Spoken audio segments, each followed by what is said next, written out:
Thank you, Michelle. Also, today I want to highlight it's our first Sunday of the month, and every first Sunday of the month I want to highlight Kingdom Builders. And if you're not involved in Kingdom Builders, we want you to be. We want everybody to be part of this. This is above and beyond giving, above and beyond our regular giving, to expansion of God's kingdom. We have global missions, local church expansion, future Christian leaders, and this is the way we raise support to send outside for missions, for local projects that we have, to help other ministries, and to build the body of Christ. And so just wanted you to know I printed some more of these and put them in the back at the table if you'd like to pick one up. If you don't have one, pick one up. And every day I pray through the different ministries that we support, the different ministries throughout the world, some here in Minnesota, some here right here in Bemidji. And we have an opportunity to pray for them. And so on top of giving towards it, I think we need to be praying for the leaders and for the ministries that we support, and knowing that God can do great and mighty things. So today I'm going to talk to you and continue on our series in 1 Samuel, and I get to share with you one of the stories that's my probably top 5 stories in the Bible. And when I told my preaching professor in 1988 that I wanted to preach out of it, he said it wasn't good enough to preach out of it. Well, he didn't say it that way. He said it was too short, and it didn't have enough. But I still preached out of it, so because it was such my favorite story. And I did see, there's some expansion that needed to be done, but it's one of my favorite stories. But it's talking about the Lord's all-encompassing power. The fact that the Lord has all-encompassing power. And when you think this, last week we just had another presidential debate. We've got a presidential election coming forward. We've got all kinds of Senate elections. We've got all kinds of things going on. And a lot of this has to do with people wanting power, people wanting to wield power. And once they get power, they want to hold on to it. It's something that people strive for. Pastor Troy was talking about the love of money is the root of all evil. I would say the love of power is right with it. That love of, I have the power over people. I say it and people do it. I have that kind of power, And so that's something that people are looking for. But we need to understand that we serve the all-powerful God. The all-powerful God that He, first of all, raised Christ from the dead, never been done, created everything, take credit for that. He builds and He destroys, He lifts up and He tears down. And the greatest thing, I think, that He's done in all of our lives that are Christians is that He has saved us. He has restored brokenness. You think about everybody who is here. And I always think about that when somebody comes new to a church. And they're thinking to themselves, well, look at these people. They have never experienced anything in their life. And then you sit down with that person, you're like, oh my goodness. Okay? God has done great and mighty things. No matter what your backstory is, He has done that. But He's the ultimate judge against sin. He uses His power for His people. I mean, you go back and you look at Exodus. You look at the whole Exodus story. Pharaoh, the most powerful leader around, said, I am the most powerful leader. And God kind of looked at him and go, yeah, you're in for it now. How about 10 plagues that go after every one of your gods? You realize those 10 plagues lined up with the Egyptian gods. Just said, you like that one? How about that plague? Oh, that one? Here's another plague for you. You think you have any control? And then as they're leaving, of course, the Red Sea is parted. And then it drowns Pharaoh's army. The concept and the water from the rock as they're going through the desert and the fact that their clothes never wear out. We serve a mighty God. He gives us guidance and direction. And He gives peace for those that are with Him, but we need to understand also that God is the righteous judge, and He uses His power for judgment. He uses His power, and this can be a very difficult thing, because a lot of times people say, as you're a pastor, you're in a church, we don't want to hear about judgment. You know what happens when we don't let God understand God as a judge? People become a judge. People become their own judges. Well, you know what? There's no God up there who's going to take care of anything, so I better do it. I better take care of this, or I better put this into place, instead of realizing that God is the righteous judge. There is no one that is outside of him. But for all of us who are close to him, that are called by his name and look to do his will, he is the great God that defends us against enemies. The end of the Lord's Prayer is, deliver us from evil or the evil one. We're not sure exactly if that's evil or evil one. Doesn't matter. But it's the fact that who can protect us from evil? And that is God. Because when any force comes against us, it fights us. So now, I'm going to talk to you about what's called the Ark narrative. And for most people, when they think of the Ark of the Covenant, they think, of course, there was a movie that was done in the 80s. It was very popular. And that's really brought the attention to a lot of people of, hey, there's an Ark of the Covenant, and this is kind of cool and all that. So, but we're going to talk about the Ark narrative. Now, the problem with this is the story is 4 chapters long. And so we're really going to be pushing it to get out of here by night. I'm just letting you know right now. I went through the whole thing, and I'm like, well, I got to capture the high points here. Because to get the whole concept, you need to see this whole thing. And so first of all, I think what we need to see from this whole narrative is God's power is not orchestrated by human beings. There are people who think that they can do something and make God do something. Or God is an object that can be used like some kind of an instrument, whether we wear a cross around our neck thinking that that'll protect us. We use some kind of we do something, or we use some kind of an object thinking that that will be on our behalf. So if you look at the beginning of chapter 4 in 1 Samuel, and it says that the Israelites are going to go out, and so I'm going to summarize a lot here. They're going to go to battle against the Philistines, and they're going to encamp at Ebenezer. Remember that word, Ebenezer. And the Philistines encamped at Aphek. And so basically, the biggest thing you need to know are the Philistines are the big bad boys. All right? The story of Samson, very huge story. They're the ones who tricked Samson into telling him about what his weakness was, and they took him down, and they said that, look, we're more powerful than you, we got you. They were always terrorizing the children of Israel. They were taking their space. They're always there. And so what's going to happen is they're going to encamp, and there's going to be a fight. And the fight is going to happen. The Philistines are going to come there. The Israelites are going to come there. And basically the Philistines are going to defeat them. 4,000 are going to be killed. And the people came to the elders and said, why has the Lord defeated us today before the Philistines? And their answer is, let's go get our good luck charm. And he said, no. They said, go get the Ark of the Covenant. No, they're saying, let's go get our good luck charm. They're not doing this, so they're seeking after God. They didn't say, let's go seek after God and see what he wants us to do. Because the Ark of the Covenant, it did go around Jericho. It did go in front of the battles that took place, but it was under the direction of God that it was doing that. It was not something to be attempted to say, oh, the enemy's coming, let's throw the ark at them. That was not the issue. So they brought the ark there. And you can tell they were doing it wrong by the simple fact that if you look at who came with the ark, is the sons of Eli. And they came with them. And so they showed up there, Hophni and Phinehas, and they show up with the ark. And what have we learned about them? They're under judgment for what they were doing against God. So they show up with the ark saying, hey, we're still priests. Hey, we still got the Ark of the Covenant. So the people yell, just like they did around Jericho. Guess what happened when they yelled when they were around Jericho when they were following God? The walls of Jericho fell down. Guess what happened when you're not following God and you've got a corrupt priest and you use the Ark as a good luck piece? You fall down. And so basically, they were routed. The Philistines were afraid when they heard the scream because they'd heard the stories.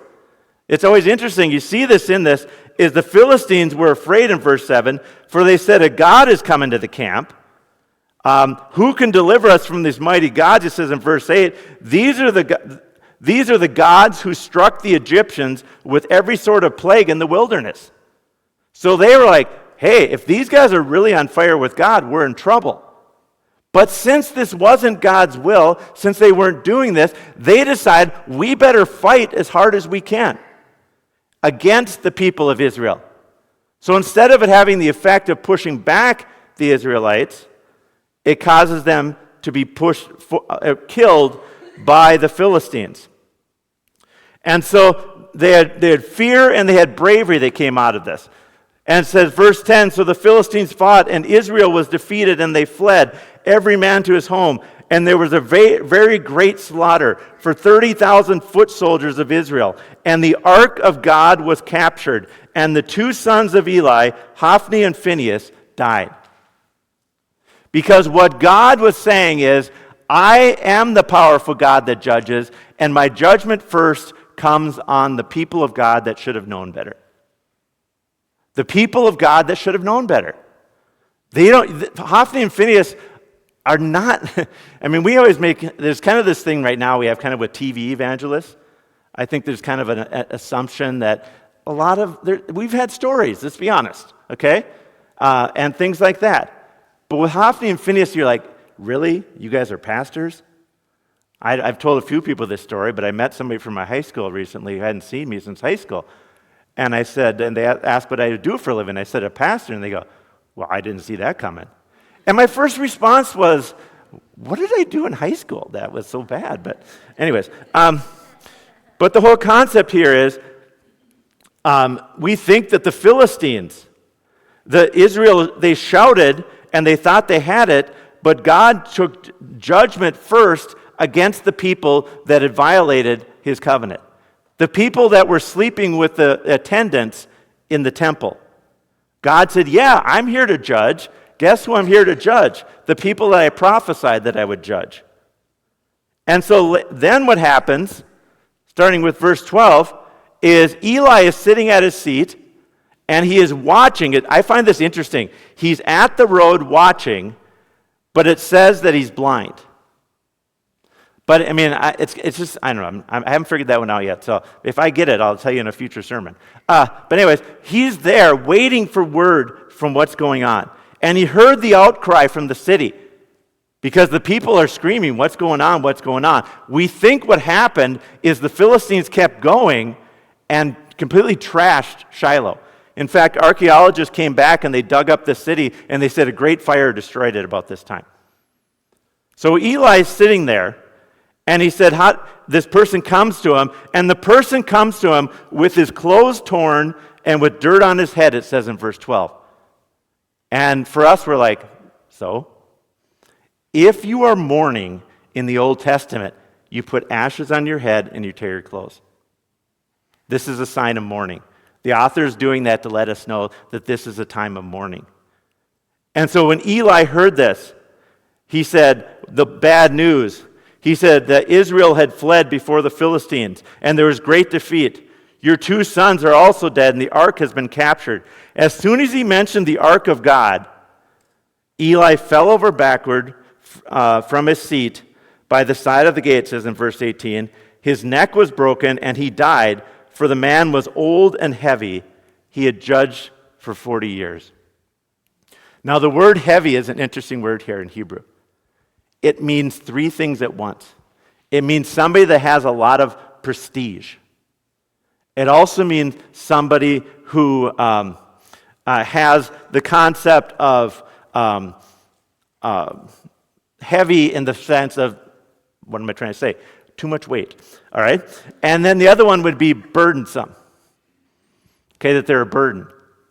And all of these things take place because he's a man of great prestige. He's from the line of Aaron. He's supposed to be the great leader. He's heavy. Heavy also the fact that he kept eating the fat out of the sacrifice that he wasn't supposed to eat. So he was heavy. Needed to mix in a salad every once in a while. But he's also a burden to his people because he caused this great damage was done. And this is what's so hard is other people are hurt by his sin. Think of the thousands of people that were put into captivity, the thousands of foot soldiers that were killed because he as a leader decided to turn his back on God, that he was a burden. And so here he is doing that. And now we have the story of his wife Phinehas. The wife of Phinehas, his daughter-in-law, was about to give birth. It says in verse 19, and when she heard that the ark of God was captured and that her husband and her father-in-law were dead, she bowed down to give birth. So early birth pains came upon her. And when she was dying, the women looked at her and said, hey, everything stinks. We agree. But the greatest thing that could happen to a woman at this time period was to have a child. We talked about that with Hannah earlier, where Hannah, because she couldn't have children, it was a big curse to her because that was a great thing for her. They said, hey, guess what? You have a son. But she wouldn't even pay attention because she named the child Ichabod. And the glory has departed from Israel, she said, because the ark of the God has been captured and because of her father-in-law and husband. And then she said, the glory has departed from Israel, for the ark of God has been captured. Her last words as she's dying is Ichabod. Now, as a little side study, I looked up people named Ichabod. Okay? There's a few in literature, but there are real people with this name. And I thought to myself, why? That's all. The name means the glory of God has departed. So you have a little child and you're like, oh, the glory of God has departed. That sounds wonderful. I don't know. I looked it up, though. There was a guy who was a senator. There was a guy. Ichabod Crane is probably the one that is known in literature. But it's kind of a scary, but the word that always gets me about this story also is Ebenezer. Because when you say Ebenezer, the first people think of Scrooge. But we're going to find out that good. Ichabod, no. Ebenezer, yes. And so here the whole dynasty had left. She uses the word Ichabod, which is the same word that we talked about for heavy. It's a derivation of that word. So that the honor, the weight, and the burden of the dynasty is gone. Eli is gone. His dynasty is gone. His children are gone. His grandson is named Ichabod. The Ark of the Covenant has left. And if you're in Israel, everything is going poorly. And so you think to yourself, well, that's an uplifting story. And so we saw that there's a sense of judgment that went upon the people of Israel at this time. But we need to understand that the Philistines need to be dealt with also. The Philistines are the biggest, baddest ones around. Okay? Anybody here who grew up in my time period before the end of the Cold War knew that we were always fighting against the big, bad Russians, the evil empire. Okay? I remember watching the movie War Games, and they showed all the missiles flying in, if you remember that movie. And we saw that Grand Forks was going to be hit. And so our plan was, because we had seen other movies where you were going to die of radiation poisoning, was just to drive to Grand Forks and get it over with quick. So that was our plan. Or we were going to become like Red Dawn. Never mind, I'm getting into too much of my... But anyways, the whole thing of, we had plans though. But there was always that big evil empire. So the Philistines are thinking they're really tough. In fact, earlier, let me just start with this. First of all, when the Philistines captured the Ark of God, they brought it from Ebenezer to Ashdod. This is in verse 5, or chapter 5.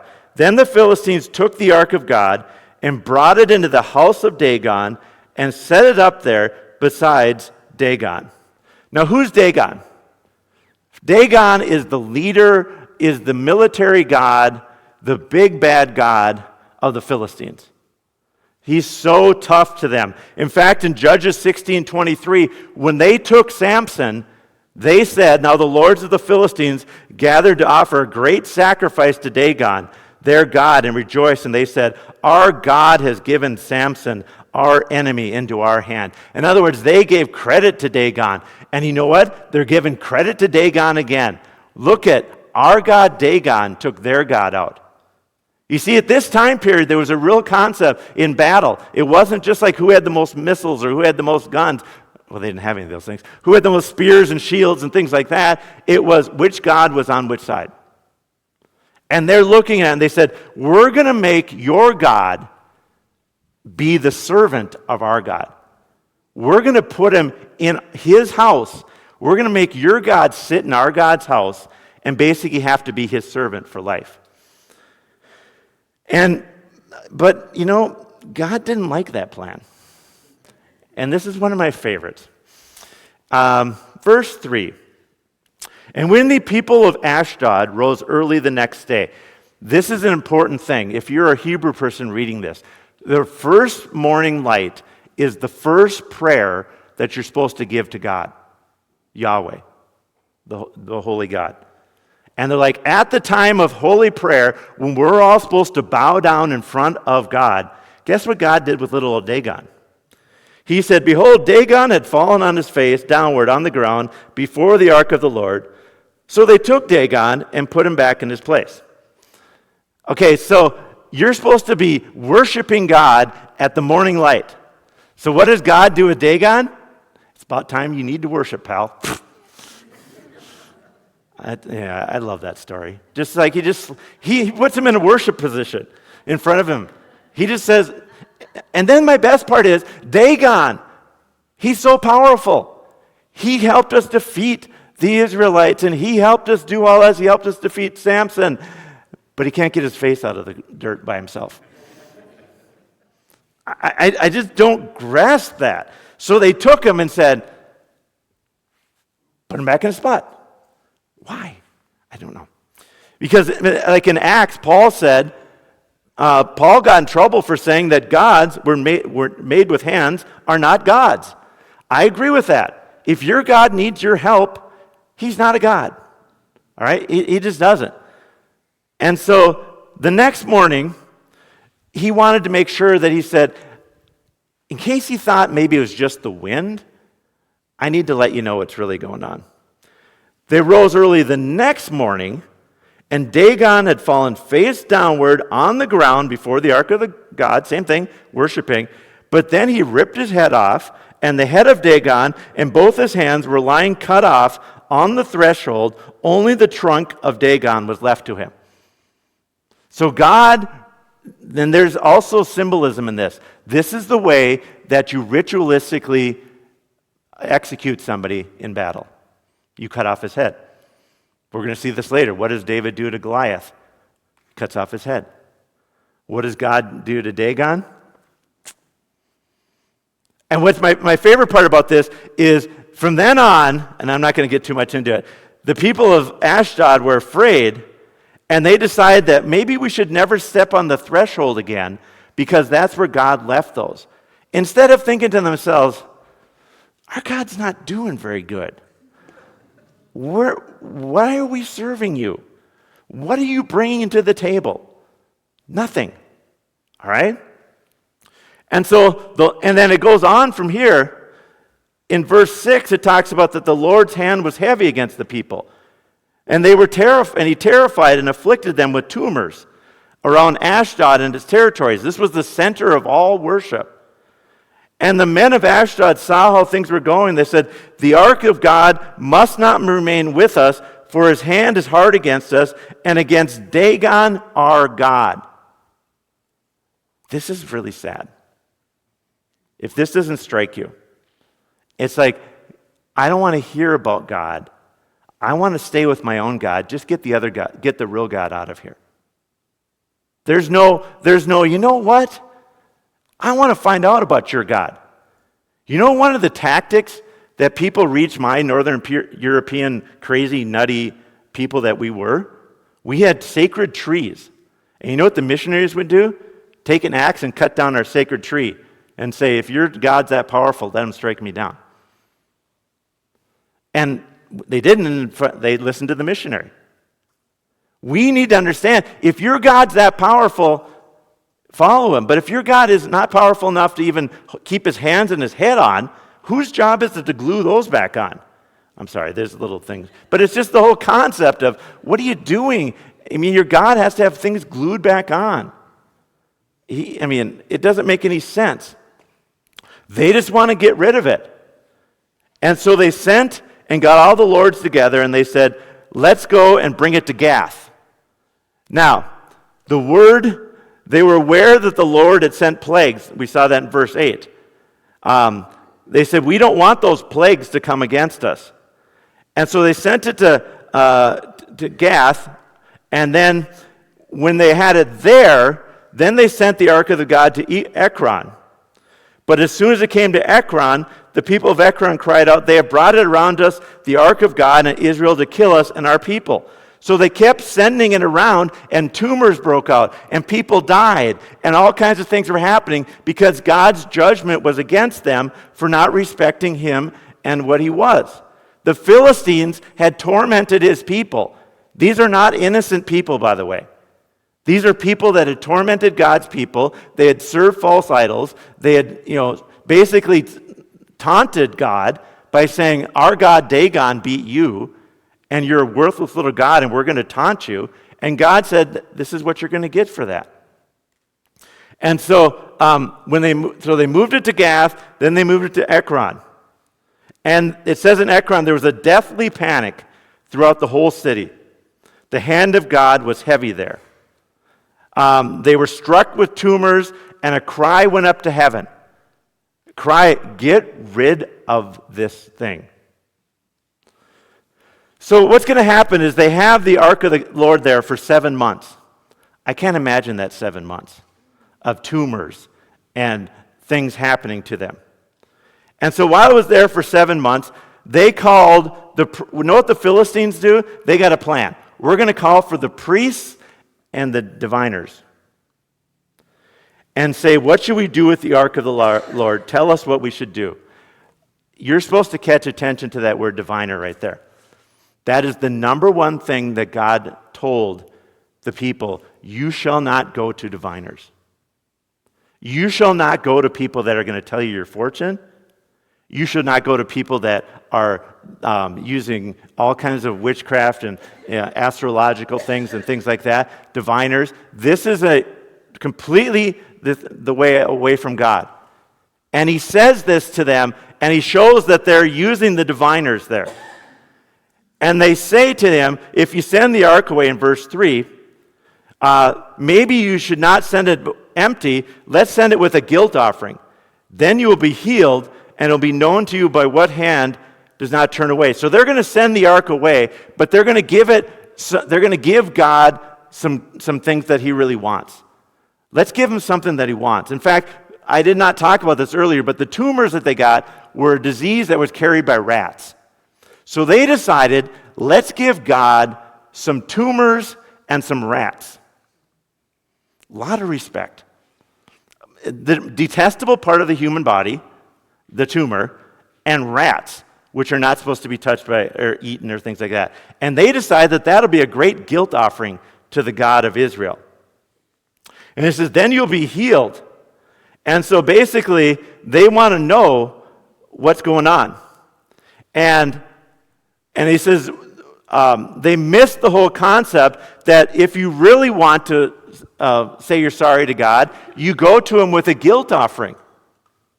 So what they did, and this is so true today, and I want to talk about this just for a second, where people are a little bit Christian, a little bit of this, a little bit of this, a little bit of this, a little bit of what religion? I grew up, my Nordic roots.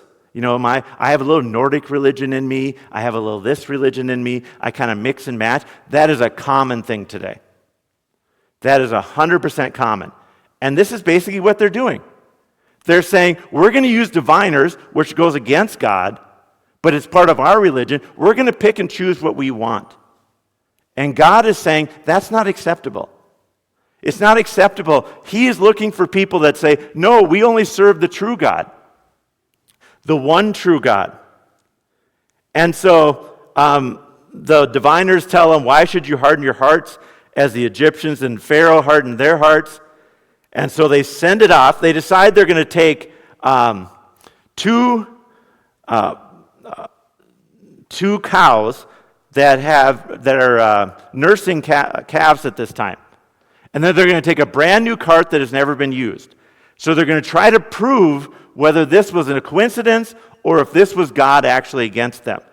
Because anybody who's ever raised cattle knows that if they have calves, they're going to look for those calves. And then they're going to send them down the road.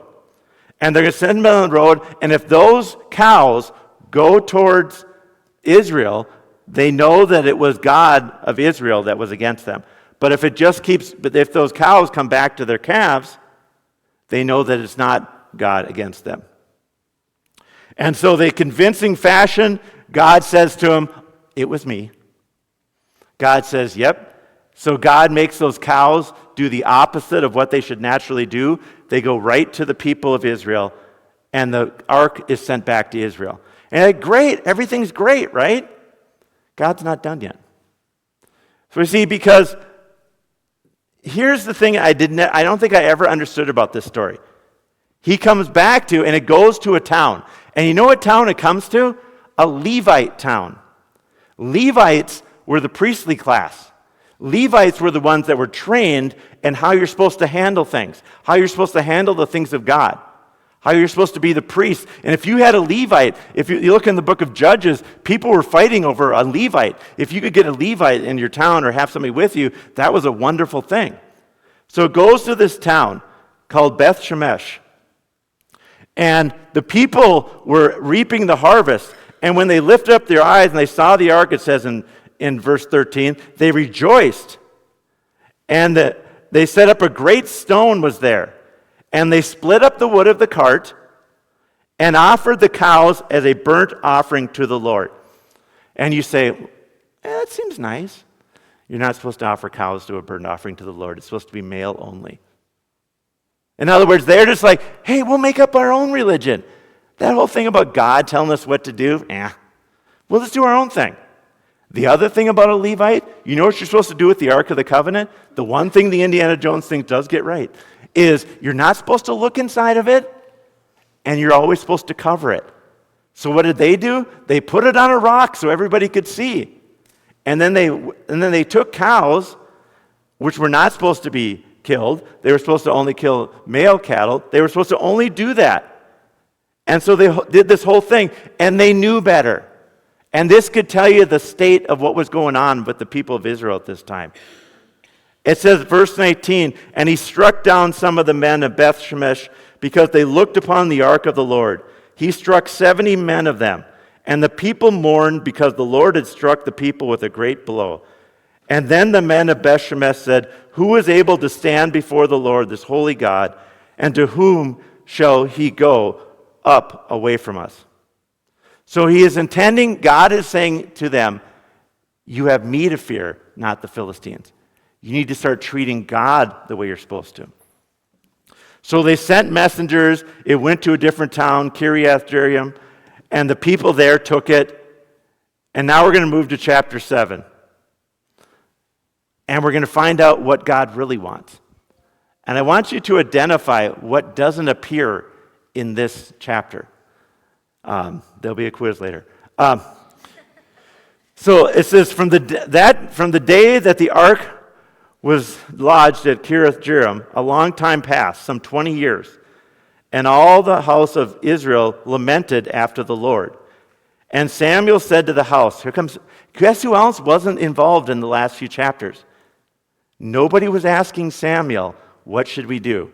Nobody was calling for the priest. Nobody was calling for the one that God had called. They're sending out Hophni and Phinehas. They're thinking, we'll just do it our own way. God's not that big a deal about us touching the ark and all that. Okay?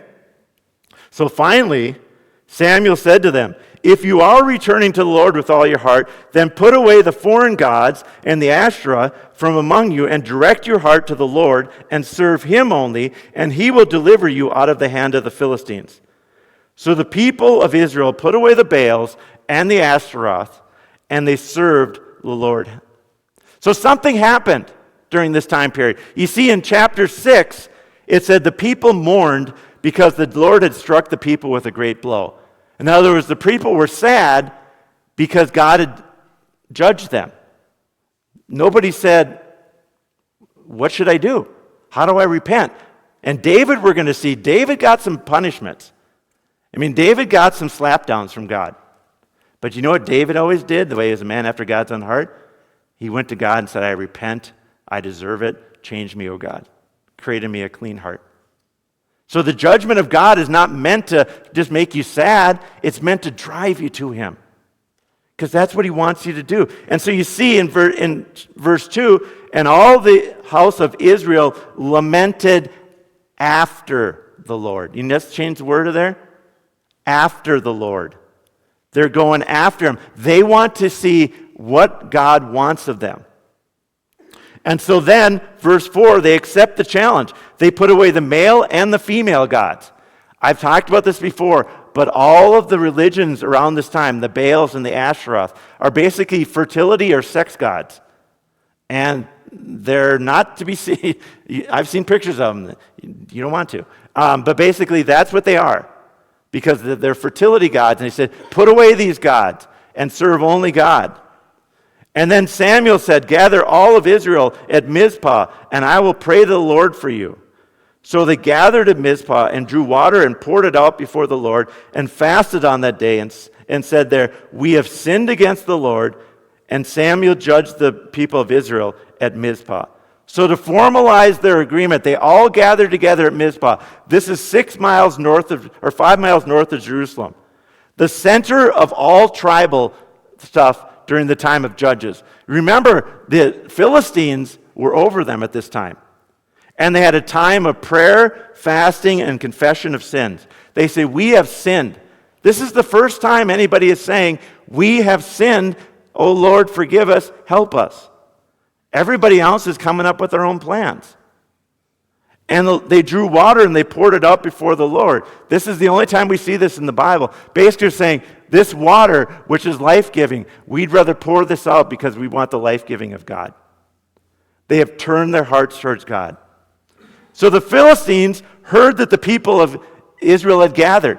And they're not happy because what happens when you're conquering a world or you're conquering a nation, you don't want them gathering together because a lot of times they might start thinking, let's get the band back together and start marching. Let's get our forces back. And so the lords of the Philistines went up against Israel. And when the people of Israel heard it, they were afraid of the Philistines. Okay? What happened the last time they were afraid of the Philistines? They took their good luck charm. They thought, we'll just throw the Ark of the Covenant. Our priests are, they're leches. I mean, they're bad people. And we're not following after God, but that Ark of the Covenant will do it. This time, they said to Samuel, pray for us. Do not cease to cry out to the Lord our God for us, that he may save us from the hand of the Philistines. They're not doing it their way anymore. They're not using they're not using the Ark of the Covenant. They're not using this. They are actually following God. And when they cry out to God, they ask for him to intercede and say, oh, Samuel, intercede for us to God that he may deliver us. We have realized that we don't have to fear the Philistines as much as we fear God. And if we fear God, we don't have to fear the Philistines. Because if you're following after God, there's nothing that you have to fear in this world. Are there going to be troubles in this world? Yes, but God is greater than all of them. There's nothing that can stop them. And they finally realize it. It took these chapters. They finally get to it. It says in verse 9, so Samuel took a nursing lamb and offered it as a whole burnt offering to the Lord. Just so you know, the Philistines are marching in as an army during this time. So what's Samuel's plan? Let's have a church service. Essentially what he's doing. Because he's crying out to God. And Samuel cried out to the Lord for Israel. And the Lord answered him. As Samuel was offering up the burnt offering, the Philistines drew near to attack Israel. So in other words, he's about to do the offering, the burnt offering, and the Philistines are coming in. You can just see the tension. And all of a sudden, the Lord thundered with a mighty sound that day against the Philistines and threw them into confusion, and they were defeated before Israel. And the men of Israel went out from Mizpah and pursued the Philistines and struck them as far as below Bethkar. This is the deliverance. You see, the Philistines heard the thunder shake, and they knew that the God of heaven was there. It wasn't the cry of the people. It was God himself saying, and they know the Philistines are smart enough at this time, we're in trouble. He took our Dagon God and really made a mess out of him. All right? And now he's going to make a mess out of us. They heard the thunder.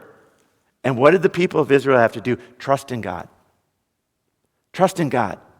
The power of God to deliver them. It wasn't that they had to do the right ritual or something. It was to call it to God.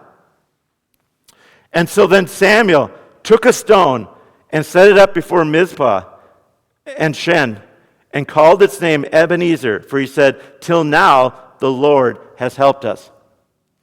You might remember that there was another Ebenezer at the beginning of this story. You see, they encamped at Ebenezer when they weren't following after God.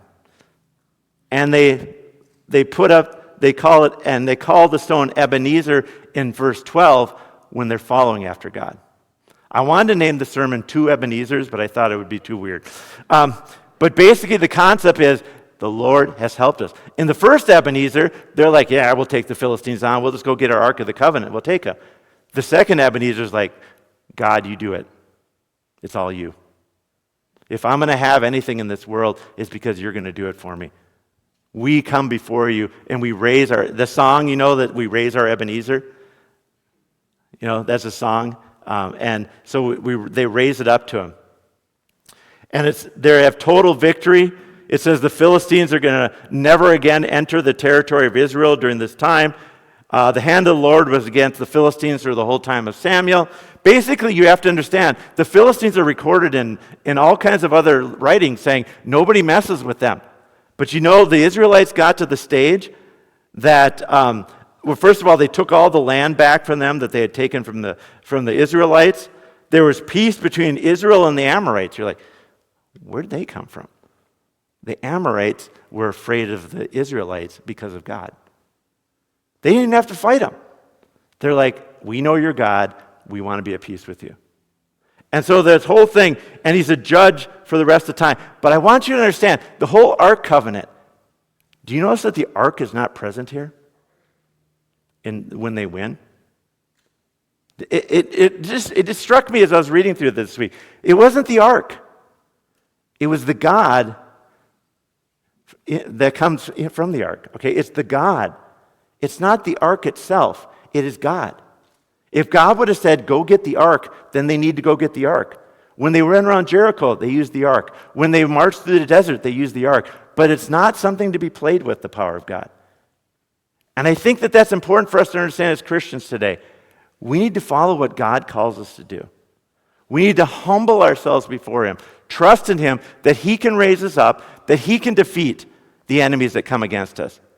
And he can do this because of his power, not because of our system, not because of our mixture of our religion with other religions, not because of using good luck charms or things like that, but we follow after the power of God, who is the all-encompassing power over every power in the world. Why don't you stand with me today?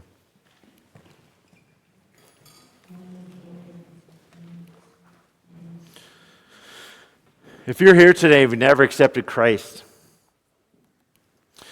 Christ died on the cross because on our own we are not worthy.